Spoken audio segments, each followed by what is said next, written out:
In this universe there is one great energy,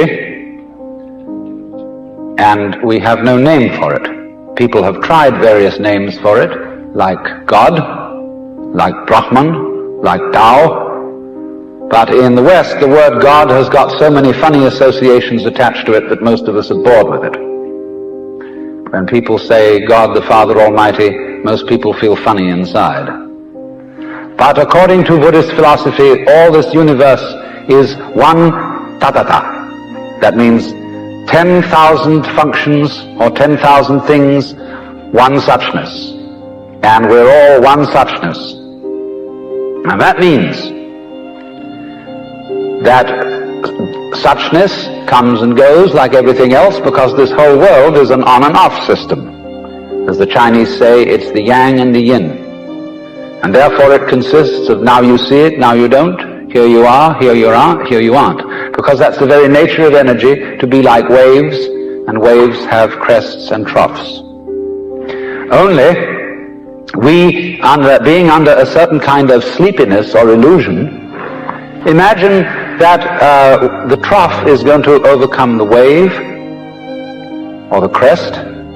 The yin, the dark principle, is going to overcome the yang or the light principle, and that off is finally going to triumph over on. And we, shall I say, bug ourselves by indulging in that illusion. Gee, supposing darkness did win out, wouldn't that be terrible? And so we're constantly trembling and thinking that it may, because after all, isn't it odd that anything exists? It's most peculiar. It requires effort, it requires energy, and it would be so much easier for there to have been nothing at all.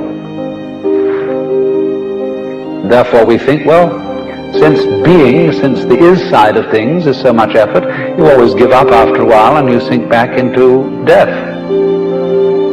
But death is just the other face of energy, and it's the rest, the not being anything around, that produces something around, just in the same way that you can't have solid without space, or space without solid. When you wake up to this and realize that the more it changes, the more it's the same thing, as the French say, that you are really a playing of this one energy, and there is nothing else but that it is you, but that for you to be always you would be an insufferable bore. And therefore it is arranged that you stop being you after a while and then come back as someone else altogether. And so when you find that out, you become full of energy and delight. And you suddenly see through the whole sham of things. You realize you're that. We won't put a name on it. You're that. And you can't be anything else. So you are relieved of fundamental terror. That doesn't mean that you're always going to be a great hero, that you won't jump when you hear it bang, that you won't worry occasionally, that you won't lose your temper. It means, though, that fundamentally, deep, deep down within you, you will be able to be human in the pains, difficulties, and struggles that naturally go with human existence.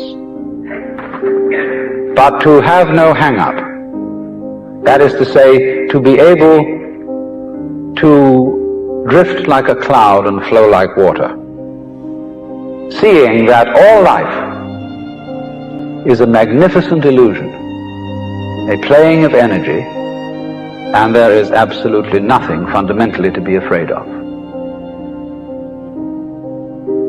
Fundamentally. You will be afraid on the surface. You will be afraid of putting your hand in the fire. You will be afraid of getting sick.